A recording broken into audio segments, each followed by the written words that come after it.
ಮಧ್ಯಾಹ್ನದ ಶುಭಾಶಯಗಳು. Good afternoon. Okay ಮಕ್ಕಳ, ಹಾಗಾದ್ರೆ ನಿಮಗೆ ಪಾಠ ಸ್ಟಾರ್ಟ್ ಮಾಡೋಕೆ ಮುಂಚೆ ಒಂದು ಕಥೆ ಹೇಳ.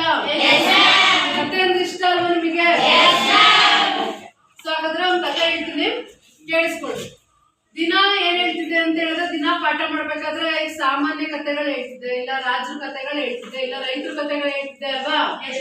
ಹೇಳ್ತಿದ್ದೆ ಅಲ್ವಾ? ದಿನ ನಿಮಗೆ ಅದನ್ನ ಕೇಳಿ ಏನಾಗಿದೆ ಅಂತ ಹೇಳಿದ್ರೆ ಬೇಜಾರಾಗಿದೆ. ಸೊ ಹಾಗಾದ್ರೆ ಇವತ್ತು ನಾನು ನಿಮಗೆಲ್ಲರಿಗೂ ಒಂದು ತುಂಬಾ ಕುತೂಹಲಕಾರಿ ಆಗಿರುವಂತಹ, ತುಂಬಾ ವಿಶೇಷ ಆಗಿರುವಂತಹ ವಿಜ್ಞಾನಿಗಳ ಕಥೆ ಹೇಳ್ತೀನಿ. ಯಾರ ಕಥೆ ಹೇಳ್ತೀನಿ? ವಿಜ್ಞಾನಿಗಳ ಕಥೆ ಹೇಳ್ತೀನಿ. ಓಕೆನಾ? ಸೊ ಹಾಗಾದ್ರೆ ನಿಮಗೆ ಗೊತ್ತು, ನಮ್ಮ ವಿಜ್ಞಾನ ಕ್ಷೇತ್ರದಲ್ಲಿ ಅನೇಕ ವಿಜ್ಞಾನಿಗಳು ತಮ್ಮದೇ ಆಗಿರುವಂತಹ ಕ್ಷೇತ್ರದಲ್ಲಿ ಸಾಧನೆ ಮಾಡಿದ್ದಾರೆ ಅಲ್ವಾ? ಈಗ ಉದಾಹರಣೆಗೆ Newton, Einstein, Marie Curie, Thomas ಆಲ್ವಾ ಎಡಿಸನ್, ಸೊ ಇವರೆಲ್ಲ ಬೇರೆ ಬೇರೆ ವಿಜ್ಞಾನಿಗಳು ಅಲ್ವಾ? ಅವರು ತಮ್ಮದೇ ಆಗಿರುವಂತಹ, ಕೆಲವರು ಭೌತಶಾಸ್ತ್ರದಲ್ಲಿ ಸಾಧನೆ ಮಾಡಿದ್ದಾರೆ, ಕೆಲವರು ರಸಾಯನಶಾಸ್ತ್ರದಲ್ಲಿ ಮಾಡಿದ್ದಾರೆ, ಕೆಲವೊಬ್ರು ಜೀವಶಾಸ್ತ್ರದಲ್ಲಿ ಸಾಧನೆ ಮಾಡಿ ನೊಬೆಲ್ ಪಾರಿತೋಷಕವನ್ನು ಕೂಡ ಪಡ್ಕೊಂಡಿದ್ದಾರೆ. ಹೌದಾ ಅಲ್ವಾ? ಸೊ ಆ ತರನೇ ಇವತ್ತು ನಾನು ಜೀವಶಾಸ್ತ್ರದಲ್ಲಿ ಸಾಧನೆ ಮಾಡಿರುವಂತಹ, ಜೀವಶಾಸ್ತ್ರದಲ್ಲಿ ಆವಿಷ್ಕಾರ ಮಾಡಿರುವಂತಹ ವಿಜ್ಞಾನಿಯ ಕಥೆಯನ್ನ ಹೇಳ್ತೀನಿ.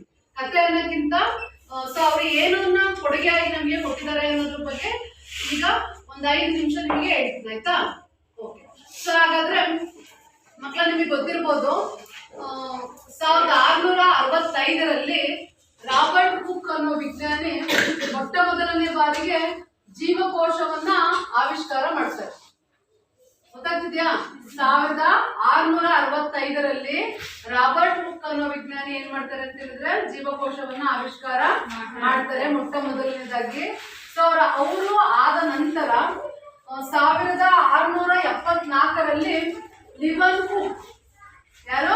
ಲಿವನ್ ಹುಕ್ ಅನ್ನೋ ವಿಜ್ಞಾನಿ ಏನ್ ಮಾಡ್ತಾರಪ್ಪ ಅಂತ ಹೇಳಿದ್ರೆ, ನೀರಿನ ಸಣ್ಣ ಕೊಳದಲ್ಲಿ, ಯಾವ್ದ್ರಲ್ಲಿ? ನೀರಿನ ಸಣ್ಣ ಕೊಳದಲ್ಲಿ, ಆ ನೀರಿನಲ್ಲಿ ಸ್ವತಂತ್ರವಾಗಿ ಇರುವಂತಹ ಜೀವಕೋಶವನ್ನ ಆವಿಷ್ಕಾರ ಮಾಡ್ತಾರೆ. ಫಸ್ಟ್ ರಾಬರ್ಟ್ ಹುಕ್ ಮಾಡ್ತಾರೆ. ನೆಕ್ಸ್ಟ್ 1674ರಲ್ಲಿ ಲಿವನ್ ಹುಕ್ ಅನ್ನೋ ವಿಜ್ಞಾನಿ ಸ್ವತಂತ್ರವಾಗಿ ಸಣ್ಣ ನೀರಿನ ಕೊಳದಲ್ಲಿ ಜೀವಕೋಶವನ್ನ ಆವಿಷ್ಕಾರ ಮಾಡ್ತಾರೆ.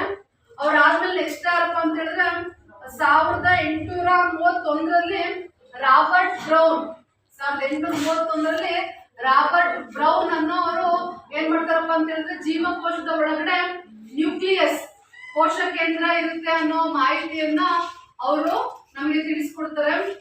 ಅವ್ರಾದ್ಮೇಲೆ 1838ರಲ್ಲಿ 39ರಲ್ಲಿ ಒಂದು ಸಿದ್ಧಾಂತವನ್ನ ಮಂಡನೆ ಮಾಡ್ತಾರೆ. ಆ ಸಿದ್ಧಾಂತ ಯಾವ್ದಪ್ಪ ಅಂತ ಹೇಳಿದ್ರೆ ಕೋಶ ಸಿದ್ಧಾಂತ ಅಂತೇಳಿ, ಕೋಶೀಯ ಸಿದ್ಧಾಂತ ಅಂತೇಳಿ ಮಂಡನೆಯನ್ನ ಮಾಡ್ತಾರೆ. ಸೊ ಅದಾದ್ಮೇಲೆ 1940ರಲ್ಲಿ ಎಲೆಕ್ಟ್ರಾನ್ ಸೂಕ್ಷ್ಮದರ್ಶಕವನ್ನ ಆವಿಷ್ಕಾರ ಮಾಡಿ, ಆ ಎಲೆಕ್ಟ್ರಾನ್ ಸೂಕ್ಷ್ಮದರ್ಶಕದಲ್ಲಿ ಏನ್ ಮಾಡ್ತಾರಪ್ಪ ಅಂತ ಹೇಳಿದ್ರೆ ಜೀವಕೋಶದ ರಚನೆಯನ್ನ ಏನ್ ಮಾಡ್ತಾರೆ ಅಂತ ಹೇಳಿದ್ರೆ ಅಧ್ಯಯ ಮಾಡ್ತಾರೆ. ಸೊ ನನಗೆ ಇಷ್ಟು ಹೇಳದ್ನಲ್ವಾ? ಸೊ ಎಲ್ಲಿಂದ 1665ರಿಂದ 1840 ತನಕ ಹೇಳಿದ್ನಲ್ವಾ? ಸೊ ಅಲ್ಲಿ ನೋಡ್ರಿ, ಮೊದಲು ಜೀವಕೋಶ ರಾಬರ್ಟ್ ಹುಕ್ ಆವಿಷ್ಕಾರ ಮಾಡಿದ್ರೆ ಹಂತವಾಗಿ ಏನ್ ಮಾಡ್ತಾರಪ್ಪ ಅಂತ ಹೇಳಿದ್ರೆ ಜೀವಕೋಶದಲ್ಲಿ ನ್ಯೂಕ್ಲಿಯಸ್ ಇದೆ, ಜೀವಕೋಶದ ರಚನೆ, ಜೀವಕೋಶದ ಕಾರ್ಯಗಳನ್ನ ಏನ್ ಮಾಡ್ತಾರೆ ಅಂತ ಹೇಳಿದ್ರೆ ಅವರು ತಿಳಿಸ್ತಾ ಹೋಗ್ತಾರೆ ಅಲ್ವಾ? ಸೊ ಹಾಗಾದ್ರೆ ನಾವು ಮೊದ್ಲಿಗೆ ಏನ್ ಹೇಳ್ತೀವಪ್ಪ ಅಂತ ಹೇಳಿದ್ರೆ, ಜೀವಕೋಶವನ್ನ ಆವಿಷ್ಕಾರ ಮಾಡಿದವ್ರು ಯಾರು ಅಂತ ಹೇಳಿದ್ರೆ ನಾವು ಮೊಟ್ಟ ಮೊದಲನೇದಾಗಿ ಯಾರನ್ನ ಹೇಳ್ಬೇಕು? ಹೇಳ್ಬೇಕು. ರಾಬರ್ಟ್ ಹುಕ್ ಒಬ್ರೇ ಅಲ್ಲ, ಜೀವಕೋಶವನ್ನ ಕಂಡುಹಿಡಿಯೋದಕ್ಕೆ ಇಷ್ಟು ಜನ ವಿಜ್ಞಾನಿಗಳು ಏನ್ ಮಾಡಿದ್ದಾರೆ, ಸಂಶೋಧನೆಯನ್ನ ಮಾಡಿದ್ದಾರೆ ಅನ್ನೋದು ಅರ್ಥ ಆಗ್ತಿದ್ಯಾ? ಓಕೆ. ಹಾಗಾದ್ರೆ ಈಗ ನಾನೊಂದು ರಾಬರ್ಟ್ ಹುಕ್ ಬಗ್ಗೆ ಹೇಳಿದ್ನಲ್ವಾ? ಸೊ ನಿಮಗೆ ಅನಿಸ್ತಿದೆ ಅನ್ಸುತ್ತೆ ಇವತ್ತು, ಹಾಗಾದ್ರೆ ನಾನು ಯಾವುದ್ರ ಪಾಠ ಮಾಡ್ತಾ ಇದ್ದೀನಿ ಅಂತ ಹೇಳಿ ನಿಮಗೆ ಅನ್ಸುತ್ತೆ? ಯಾವ್ದ್ರ ಬಗ್ಗೆ? ನಾನು ಜೀವಕೋಶ ಅಂತ ಹೇಳಿ ಮಾಡ್ತೀನಲ್ವಾ? ಯಾವ್ದ್ರ ಬಗ್ಗೆ ಅಂತೇಳಿ ಅನ್ಸುತ್ತೆ ನಿಮಗೆ? ಸೊ ಹಾಗಾದ್ರೆ ಆತ್ಮೀಯ ವಿದ್ಯಾರ್ಥಿಗಳೇ, ನಾವು ಇವತ್ತಿನ ಅವಧಿಯಲ್ಲಿ ಜೀವದ ಮೂಲ ಘಟಕ ಅನ್ನೋ ಪಾಠವನ್ನ ನಾನು ನಿಮಗೆ ಮಾಡ್ತೀನಿ. ಸೊ ಅದರಲ್ಲಿ ಯಾವ ಫಲಿತಾಂಶಗಳನ್ನ ಅಧ್ಯಯನ ಮಾಡೋದು ಅಂತೇಳಿ ನಾನು ಬರೀತೀನಿ. ಫಸ್ಟ್ ಪಾಠದ ಹೆಸರು ಜೀವದ ಮೂಲ ಘಟಕ. ಜೀವದ ಮೂಲ ಘಟಕ. ಸೊ ಇದು ಪಾಠದ ಹೆಸರು. ಈ ಜೀವದ ಮೂಲ ಘಟಕದಲ್ಲಿ ನಾವು ಯಾವೆಲ್ಲ ಕಲಿಕಾಂಶಗಳನ್ನ ಕಲಿತೀವಿ?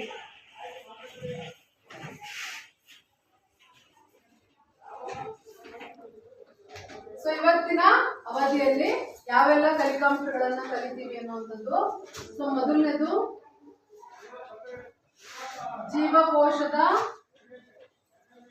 ಅರ್ಥ. ಜೀವಕೋಶದ ಅರ್ಥ ಅಂದ್ರೆ ಜೀವಕೋಶ ಅಂದ್ರೆ ಏನು ಅನ್ನೋದ್ರ ಬಗ್ಗೆ ಕಲಿತೀವಿ. ನೆಕ್ಸ್ಟ್ ಜೀವಕೋಶದ ರಚನೆ. ನೆಕ್ಸ್ಟ್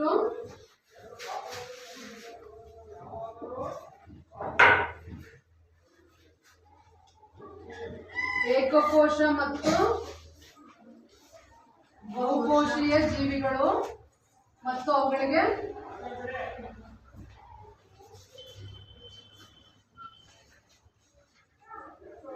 ಜೀವಿಗಳು ಮತ್ತು ಜೀವಕೋಶದ ಪ್ರಮುಖ ಘಟಕಗಳು. ಅದೊಂದು ಬರ್ಬೋಣ. ಪ್ರಮುಖ ಘಟಕಗಳು.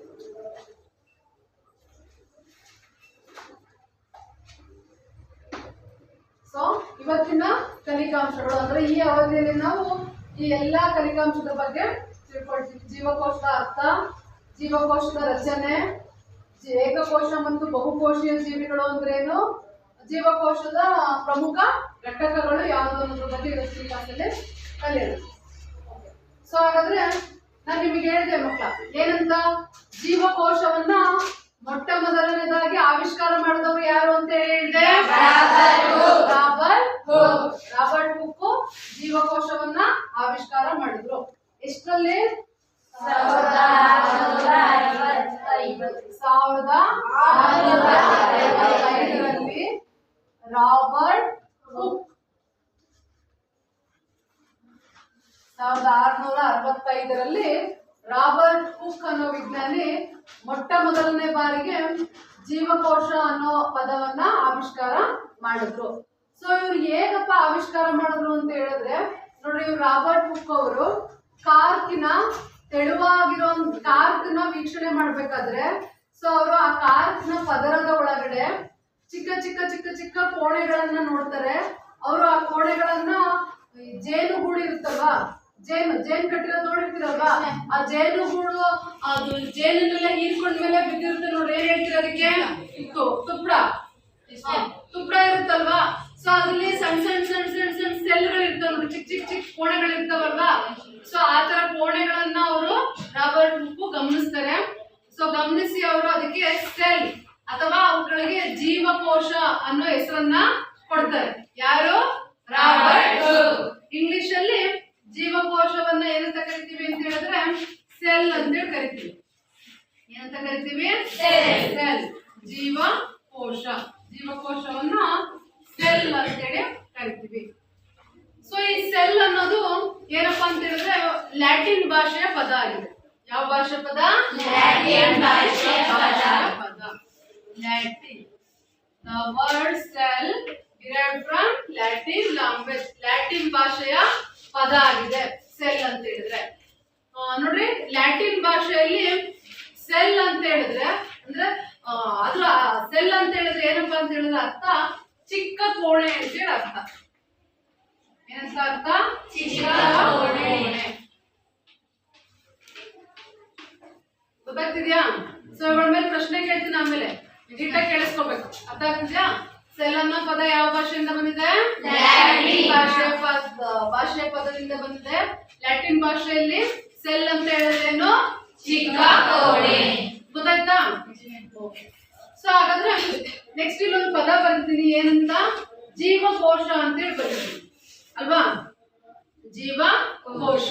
ಸೊ ಏನಪ್ಪಾ ಹಾಗಾದ್ರೆ ಜೀವಕೋಶ? ಜೀವಕೋಶದ ವ್ಯಾಖ್ಯೆ ಹೇಳ್ಬೇಕು ಅಂತ ಹೇಳಿದ್ರೆ ಜೀವಿಯ ರಚನಾತ್ಮಕ ಮತ್ತು ಕಾರ್ಯಾತ್ಮಕ ಘಟಕವನ್ನು ನಾವೇನಂತ ಕರಿತೀವಿ? ಜೀವಕೋಶ. ಏನು? ಜೀವಿಯ ರಚನಾತ್ಮಕ ಮತ್ತು ಕರಿತೀವಿ? ಜೀವಿಯ ರಚನಾತ್ಮಕ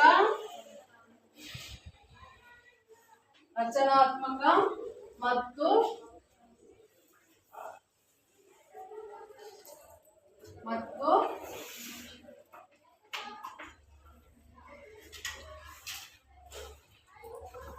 ಕಾರ್ಯಾತ್ಮಕ ಘಟಕವನ್ನ ಎಂತ ಕರಿತೀವಿ?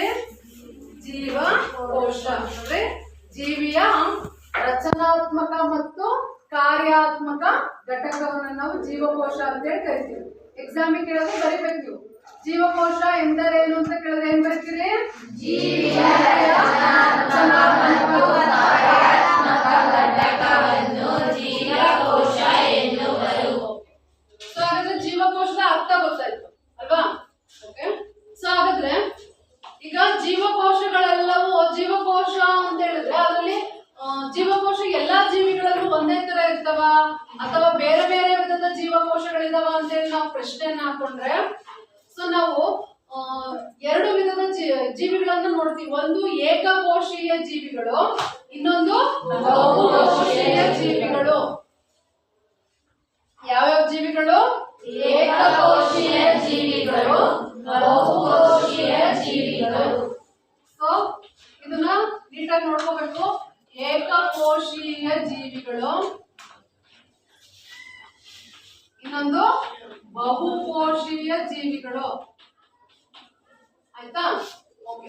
ಸೊ ಈಗ ಅಲ್ಲಿ ಹೆಸರಲ್ಲೇ ಇದೆ ಏಕಕೋಶೀಯ ಜೀವಿಗಳು ಎಂದರೇನು ಅಂತ ಕೇಳಿದ್ರೆ, ಒಂದೇ ಜೀವಕೋಶವನ್ನ ಹೊಂದಿರುವುದಕ್ಕೆ ಎಂತ ಕರೀತಾರಪ್ಪ ಅಂತ ಹೇಳಿದ್ರೆ ಏಕಕೋಶೀಯ ಜೀವಿಗಳು. ಎಷ್ಟಿರುತ್ತೆ ಇದರಲ್ಲಿ? ಒಂದು ಜೀವಕೋಶ ಇರುತ್ತೆ, ಒಂದು ಜೀವಕೋಶ. ಸೊ ಒಂದೇ ಒಂದು ಜೀವಕೋಶ ಇದ್ರೆ ಏನಂತ ಕರೀತಾರೆ? ಅವುಗಳನ್ನ ಏಕಕೋಶೀಯ ಜೀವಿಗಳು.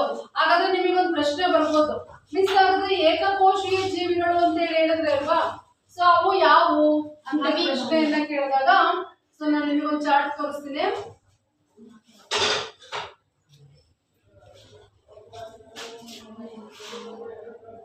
ಇಲ್ಲ ಕಾಣುತ್ತಾ? ಇಲ್ಲ ಹಾಕಿದ್ರೆ ನೋಡ್ರಿ. ಸೊ ನಾನು ಚಾರ್ಟ್ ಹಾಕಿದ್ದೀನಿ. ಸೊ ಈ ಚಾರ್ಟ್ ಅಲ್ಲಿ ಬೇರೆ ಬೇರೆ ಜೀವಿಗಳಿದ್ದಾವೆ ನೋಡ್ರಿ.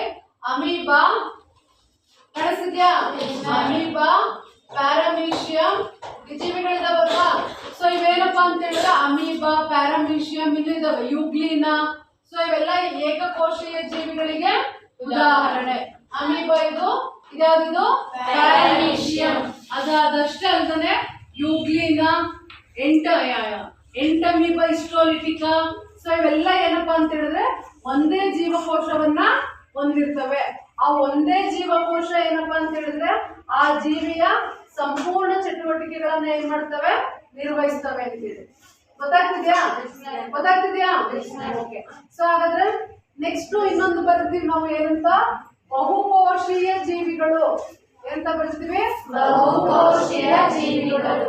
ಬಹುಕೋಶೀಯ ಜೀವಿಗಳು ಅಂತಂದ್ರೆ ಒಂದಕ್ಕಿಂತ ಹೆಚ್ಚು ಜೀವಕೋಶವನ್ನ ಹೊಂದಿರುವಂತ ಜೀವಿಗಳಿಗೆ ಅಂತ ಕರೀತಾರೆ ಬಹುಕೋಶೀಯ ಜೀವಿಗಳು. ಸೊ ಹಾಗಾದ್ರೆ ಈ ಬಹುಕೋಶೀಯ ಜೀವಿಗಳಲ್ಲಿ ಒಂದೇ ಜೀವಕೋಶ ಇರಲ್ಲ. ಈಗ ಅಮೀಬಾದಲ್ಲೆಲ್ಲ ನಾವು ನೋಡಿದ್ವಿ, ಅಮೀಬಾದಲ್ಲಿ ಏನಾಗಿರುತ್ತೆ? ಒಂದಕ್ಕಿಂತ ಹೆಚ್ಚು ಜೀವಕೋಶಗಳು ಇರುತ್ತೆ. ಆದ್ರೆ ಬಹುಕೋಶೀಯ ಜೀವಕೋಶಗಳಲ್ಲಿ ಅಮೀಬಾದಲ್ಲಿ ಒಂದೇ ಜೀವಕೋಶ ಇರುತ್ತೆ, ಹಾಗಾಗಿ ಅದನ್ನ ಏಕಕೋಶೀಯ ಜೀವಿ ಅಂತ ಕರಿತೀವಿ. ಆದ್ರೆ ಬಹುಕೋಶೀಯ ಜೀವಿಗಳಲ್ಲಿ ಏನಾಗಿರುತ್ತೆ? ಒಂದಕ್ಕಿಂತ ಹೆಚ್ಚು ಜೀವಕೋಶಗಳು ಇರುತ್ತೆ. ಸೊ ಹಾಗಾದ್ರೆ ಮಿಸ್ ಇದಕ್ಕೇನ ಹೇಳಿದ್ರಿ ಏನಂತ? ಅಮೀಬಾ, ಯುಗ್ಲಿನಾ, ಪ್ಯಾರಾಮೀಶಿಯಂ ಅಂತೇಳಿ. ಸೊ ಹಾಗಾದ್ರೆ ಬಹುಕೋಶೀಯ ಜೀವಿಗಳಿಗೆ ಉದಾಹರಣೆ ಏನಿದೆ ಅಂತ ಹೇಳಿದ್ರೆ ಸಸ್ಯಗಳು, ಪ್ರಾಣಿಗಳು, ಮನುಷ್ಯರು, ನಾವೆಲ್ಲರೂ ಕೂಡ ಏನು ಬಹುಕೋಶೀಯ ಜೀವಿಗಳು. ನಮ್ಮಲ್ಲಿ ಏನಾಗಿರುತ್ತೆ? ಒಂದಕ್ಕಿಂತ ಹೆಚ್ಚು ಜೀವಕೋಶಗಳು ಇರುತ್ತೆ. ಆ ಹೆಚ್ಚು ಜೀವಕೋಶಗಳು ಬೇರೆ ಬೇರೆ ಜೀವಕೋಶಗಳು ಬೇರೆ ಬೇರೆ ಕಾರ್ಯವನ್ನ ನಿರ್ವಹಿಸ್ತವೆ ಅಂತೇಳಿ. ಗೊತ್ತಾಗ್ತಿದ್ಯಾ? ಹಾಗಾದ್ರೆ ಈಗ ನಾನು ಎರಡು ಫಲಿತಾಂಶ ಮಾಡಿದೆ. ಯಾವುದು? ಜೀವಕೋಶ ಅಂದ್ರೇನು ಮತ್ತೆ ಏಕಕೋಶೀಯ ಬಹುಕೋಶೀಯ ಜೀವಿ ಅಂತಂದ್ರೆ ಏನು ಅಂತೇಳಿ ಮಾಡಿದೆ ಅಲ್ವಾ. ಈಗ ನೀವು ಅದು ಎಷ್ಟು ಮಟ್ಟಿಗೆ ಅರ್ಥ ಆಗಿದೆ ಅಂತೇಳಿ ನಾನು ಒಂದೆರಡು ಪ್ರಶ್ನೆ ಕೇಳಿ ಉತ್ತರ ಹೇಳ್ತೀರಾ? ಸೊ ಹಾಗಾದ್ರೆ ಜೀವಕೋಶ ಎಂದರೇನು? ಯಾರಿಗೆ ಗೊತ್ತಿದೆ ಅವ್ರು ಕೈ ಎತ್ತಬೇಕು, ಯಾರಾದ್ರೂ ನೀಟಾಗಿ ಹೇಳ್ಬೇಕು. ಜೀವಕೋಶ ಎಂದರೇನು? ಎಸ್ ಹೇಳು, ಜೋರ ಹೇಳು. ಜೀವಿಗಳ ಕಾರ್ಯಾತ್ಮಕ ಮತ್ತು ರಚನಾತ್ಮಕ ಘಟಕವೇ ಜೀವಕೋಶ. ಜೋರಾಗಿ ಇನ್ನೊಂದ್ಸತಿ ಹುಡುಗರಲ್ಲಿ ಎಸ್ ಜೋರ ಹೇಳು. ಜೀವಿಯ ಕಾರ್ಯಾತ್ಮಕ ಮತ್ತು ರಚನಾತ್ಮಕ ಭಾಗವನ್ನು ಘಟಕವನ್ನು ಜೀವಕೋಶ ಎನ್ನುವರು. ನೆಕ್ಸ್ಟ್, ಜೀವಕೋಶ ಅನ್ನೋ ಪದ ಯಾವ ಭಾಷೆಯ ಪದದಿಂದ ಬಂದಿದೆ? ವಾಯ್ಸು. ಜೀವಕೋಶ ಅನ್ನೋ ಪದ ಯಾವ ಭಾಷೆಯ ಪದದಿಂದ ಬಂದಿದೆ? ಜೀವಕೋಶ ಅನ್ನೋ ಪದ ಲ್ಯಾಟಿನ್ ಭಾಷೆಯ ಪದದಿಂದ ಬಂದಿದೆ. ಗುಡ್. ಏಕಕೋಶೀಯ ಜೀವಿಗಳು ಅಂತಂದ್ರೇನು? ಏಕಕೋಶೀಯ ಜೀವಿಗಳು ಅಂತಂದ್ರೆ ಏನು? ಕೈ ಮೇಲೆ ಎತ್ತಬೇಕು, ಬರೋರಲ್ಲ. ಏಕಕೋಶೀಯ ಕೈ ಬರೋರು ಕೈ ಎತ್ತಬೇಕು. ಒಂದೇ ಜೀವಕೋಶ ಹೊಂದಿರುವ ಜೀವಿಯನ್ನು ಏಕಕೋಶೀಯ ಜೀವಿ ಎನ್ನುವರು. ಒಂದೇ ಜೀವಕೋಶವನ್ನು ಏಕಕೋಶೀಯ ಜೀವಿಗಳು. ಏಕಕೋಶೀಯ ಜೀವಿಗಳ ಉದಾಹರಣೆ ಕೊಡಿ ಅಂದ್ರೆ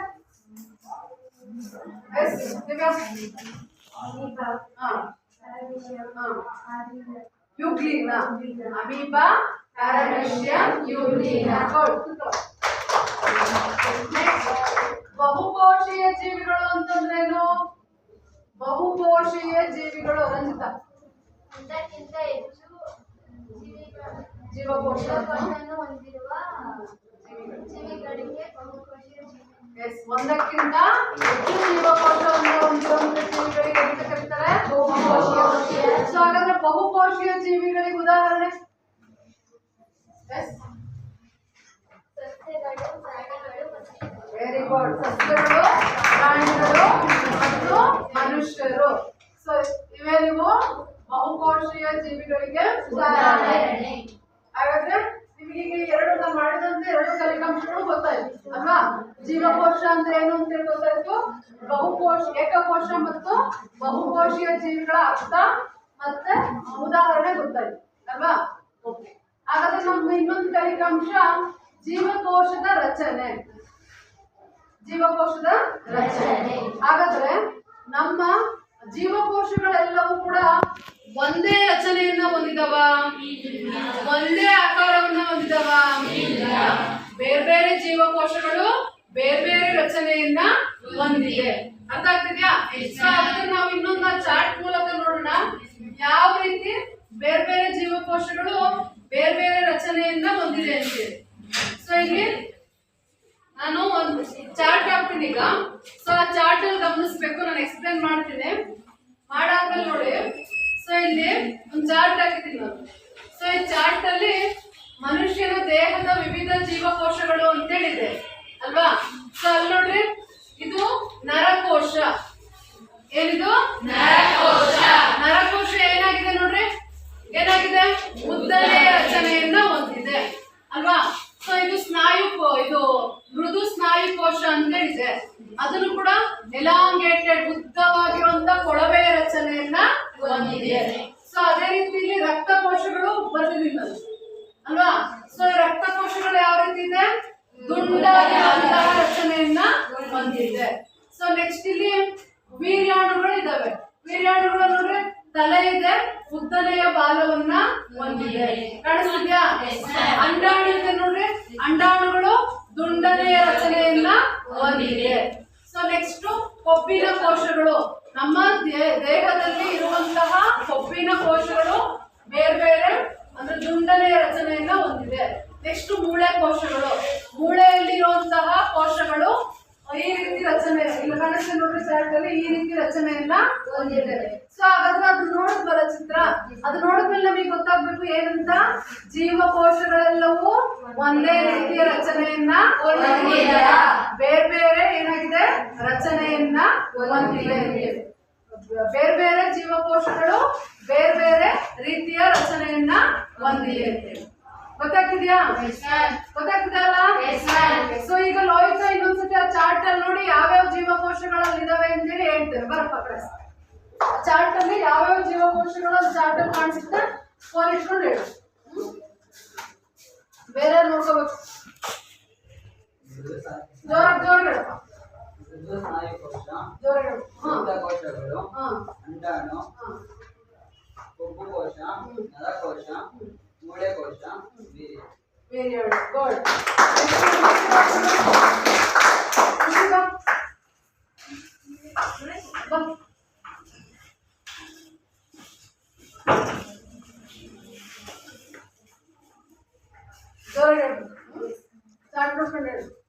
ಮೃದು ಸ್ಥಾಯಿ ಕೋಶ, ರಕ್ತಕೋಶಗಳು, ಅಂಡಾಣು, ಕೊಬ್ಬು ಕೋಶ, ನರಕೋಶ, ಮೂಳೆ ಕೋಶ, ವೀರ್ಯಾಣು.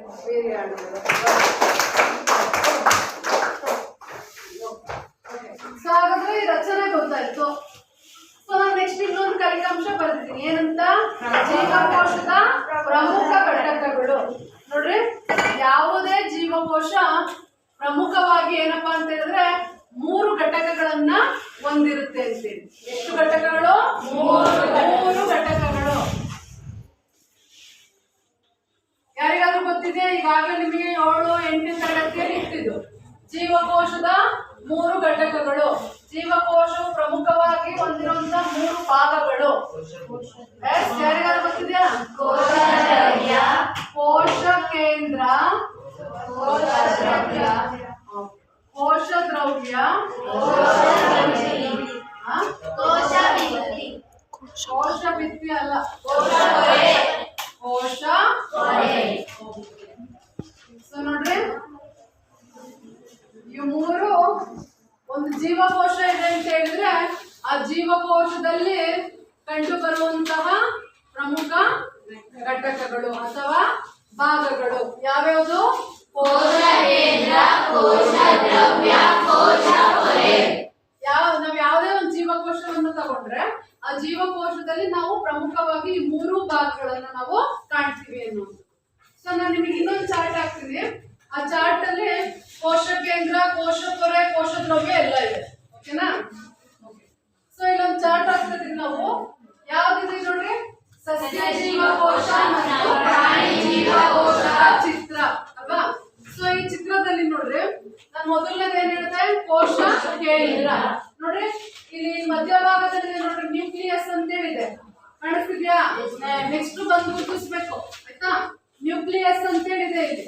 ಸೊ ಈ ನ್ಯೂಕ್ಲಿಯಸ್ ಅಂತ ಹೇಳಿದ್ರೆ ಕನ್ನಡದಲ್ಲಿ ಕೋಶ ಕೇಂದ್ರ. ನ್ಯೂಕ್ಲಿಯಸ್ ಇದೆ. ನೆಕ್ಸ್ಟ್ ಕೋಶ ದ್ರವ್ಯ ಇಲ್ಲಿದೆ ನೋಡಿ, ಸೈಟೋಪ್ಲಾಸಮ್ ಅಂತ ಹೇಳಿದಾವೆ ಇಲ್ಲೆಲ್ಲ ಇಲ್ಲಿ. ಸೊ ಇದೇನಪ್ಪಾ ಅಂತ ಹೇಳಿದ್ರೆ ಕೋಶ ದ್ರವ್ಯ. ನೆಕ್ಸ್ಟ್ ಕೋಶ ಪೊರೆ. ನೋಡ್ರಿ, ಕೋಶ ಪೊರೆ ಇಲ್ಲಿ ಸೆಲ್ ಮೆಂಬ್ರೇನ್ ಅಂತ ಹೇಳಿದೆ. ಸೊ ಜೀವಕೋಶದ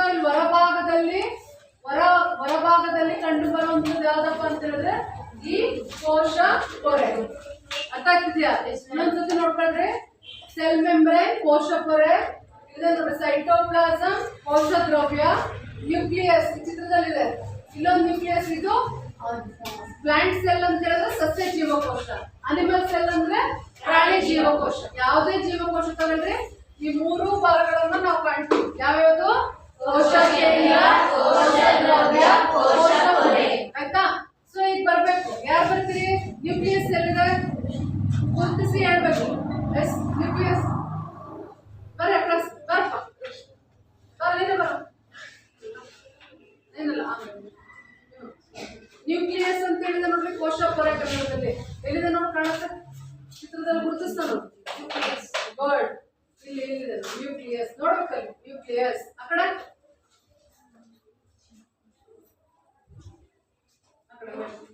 ನ್ಯೂಕ್ಲಿಯಸ್ ಅಂದ್ರೆ ಏನು? ಕೋಶ ಪೊರೆ. ಗುಡ್. ನನಗೊಂದು ಕ್ಲಾಸ್ ಸಾಕ್ರೆ.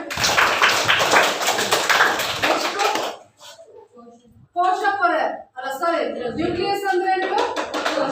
ಕೋಶ ಕೇಂದ್ರ. ಕೋಶ ಕೇಂದ್ರ, ಸಾರಿ. ಈಗ ನೆಕ್ಸ್ಟ್ ಕೋಶ ಪೊರೆ. ಬರ್ರಿ ನೆಕ್ಸ್ಟ್ ಪೂರ್ಣಿಮಾ ಬಾ ಬಾ ಬಾ. ಇಲ್ಲಿದೆ ನೋಡು, ಇಲ್ಲಿ ಸೆಲ್ ಮೆಂಬ್ರೇನ್ ಅಂತ ಹೇಳಿದೆ ನೋಡು. ಹುಡುಕು ಎಲ್ಲಿದೆ? ಸೆಲ್ ಮೆಂಬ್ರೇನ್ ನೋಡು ಕರೆಕ್ಟಾಗಿ. ಆ ಆ ಕಡೆ ನಿಂತ್ಕೋಬೇಕು, ಕಾಣಿಸ್ಬೇಕು ಅವರಿಗೆಲ್ಲ ನನ್ನ ಫ್ರೆಂಡ್ಸ್. ಕಾಣಿಸ್ತಿದ್ಯಾ? ಬಿಡ್ಬಿಡ. ಸೆಲ್ ಮೆಂಬ್ರೇನ್, ಕೋಶ ಪೊರೆ. ಗುಡ್. ನೆಕ್ಸ್ಟ್ ಕೋಶ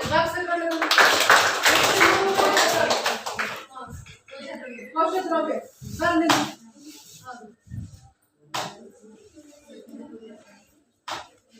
ಸೈಟೋಪ್ಲಾಸಂ ಕೋಶ ದ್ರವ್ಯ.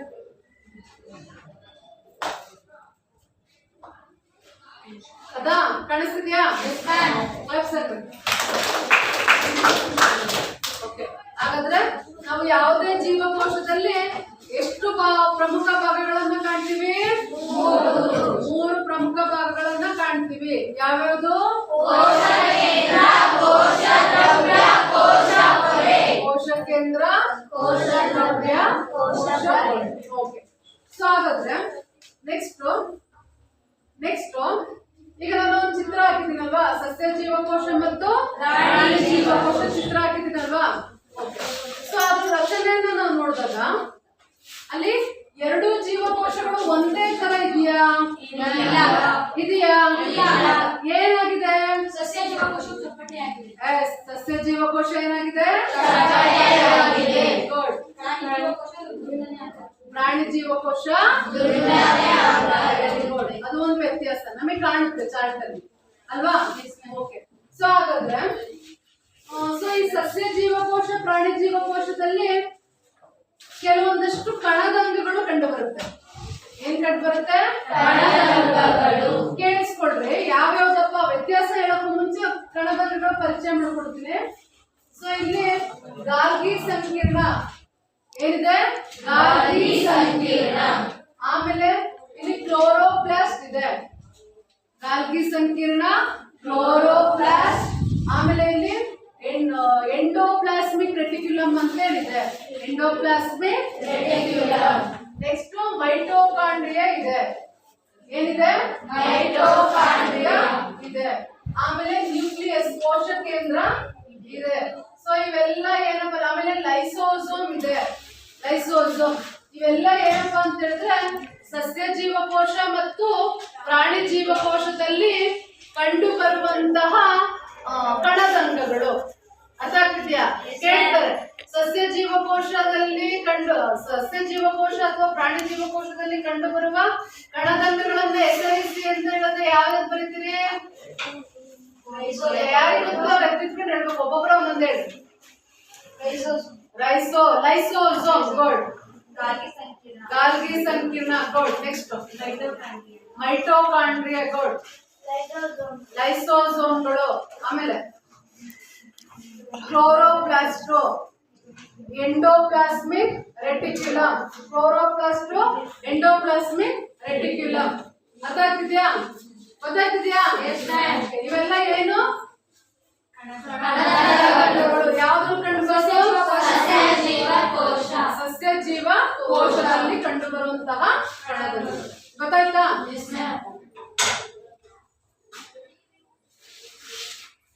ಹಾಗಾದ್ರೆ ಆತ್ಮೀಯ ವಿದ್ಯಾರ್ಥಿಗಳೇ, ಸೊ ನಾವಿವತ್ತು ಜೀವಕೋಶದ ಮೂಲ ಘಟಕದಲ್ಲಿ ಜೀವಕೋಶದ ಅರ್ಥ, ಜೀವಕೋಶದ ಪ್ರಮುಖ ಭಾಗಗಳು, ಮತ್ತೆ ಏಕಕೋಶೀಯ ಮತ್ತು ಬಹುಕೋಶೀಯ ಜೀವಕೋಶಗಳು ಮತ್ತು ಜೀವಕೋಶದಲ್ಲಿ ಕಂಡು ಬರುವಂತಹ ಪ್ರಮುಖ ಭಾಗಗಳ ಬಗ್ಗೆ ಕಲ್ತ್ವಿ ಅಲ್ವಾ?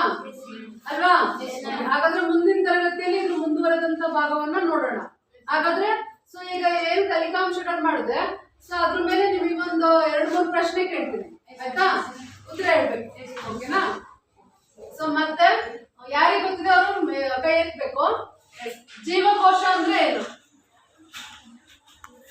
ಜೀವಕೋಶ ಎಂದರೇನು? ಕೈ ಎತ್ತಬೇಕು.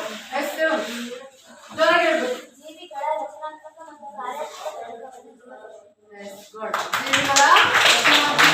ಕಾರ್ಯಾತ್ಮಕ ಘಟಕವನ್ನು ಏನಂತ ಕರೀತಾರೆ? ಜೀವಕೋಶದ ಪ್ರಮುಖ ಭಾಗಗಳನ್ನ ಪಟ್ಟಿ ಮಾಡಿ. ಜೀವಕೋಶದ ಪ್ರಮುಖ ಘಟಕಗಳು ಅಥವಾ ಭಾಗಗಳು ಇಲ್ಲ ಇದೆಲ್ಲ ನೋಡ್ಕೊಂಡು ಹೇಳ್ಬಾರ್ದು. ಹೇಳಿ, ಯಾರಿಗೆ ಗೊತ್ತಿಲ್ಲ? ಎಸ್ ಅಮೂಲ್ಯ. ಕೋಶ ಕೇಂದ್ರ, ಕೋಶ ದ್ರವ್ಯ, ಕೋಶ ಗುಡ್. ಕೋಶ ಕೇಂದ್ರ,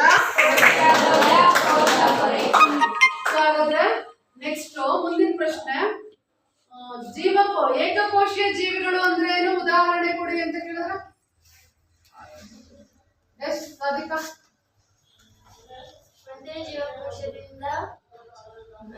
ಜೀವಕೋಶ ಹೊಂದಿರುವ ಜೀವಿಗಳನ್ನು ಏಕಕೋಶೀಯ ಜೀವಿ ಎನ್ನುವರು. ಉದಾಹರಣೆ ಅಮೀಬಾ, ಪ್ಯಾರಾಮೀಸಿಯಂ, ಯುಗಿ. ಯುಗಿ. ಗುಡ್. ಕ್ಲಾಸ್ ಮಾಡಿರೋಂಥ ಪಾಠ ಅರ್ಥ ಆಗಿದೆ ಅಲ್ವಾ? ಅದಕ್ಕೆ ಸಂಬಂಧಪಟ್ಟಂಗೆ ಹೋಮ್ವರ್ಕ್ ಕೊಡ್ತೀನಿ, ಬರ್ಕೊಡು. ಕ್ವಶನ್ ನಂಬರ್ 1, ಜೀವಕೋಶ ಎಂದರೇನು? ಜೀವಕೋಶ ಎಂದರೇನು?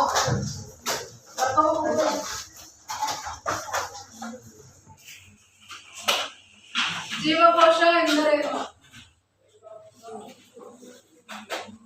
ಎರಡನೇ, ಜೀವಕೋಶವನ್ನು ಆವಿಷ್ಕರಿಸಿದವರು ಯಾರು?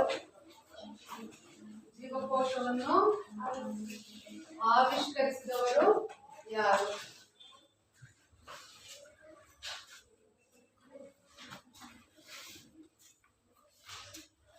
ಜೀವಕೋಶದ ಪ್ರಮುಖ ಘಟಕಗಳನ್ನು ಹೆಸರಿಸಿ. ಜೀವಕೋಶದ ಪ್ರಮುಖ ಘಟಕಗಳನ್ನು ಹೆಸರಿಸಿ.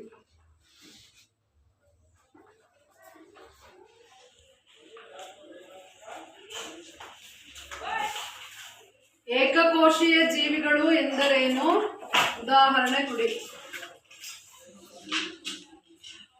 ಏಕಕೋಶೀಯ ಜೀವಿಗಳು ಎಂದರೇನು? ಉದಾಹರಣೆ ಕೊಡಿ.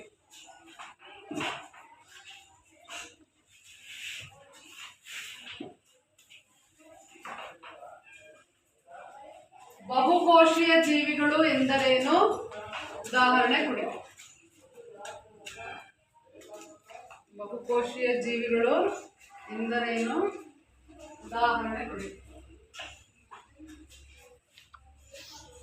ಓಕೆ, ಹಾಗಾದ್ರೆ ನಾಳೆ ಬರ್ತಾ ಇರ್ತಿಲ್ಲ, ಆನ್ಸರ್ನ ಹೋಮ್ವರ್ಕ್ ಬುಕ್ಕಲ್ಲಿ ಬರ್ಕೊಂಡ್ಬರ್ಬೇಕು. ಗೊತ್ತಾಯ್ತಾ? Okay, thank you.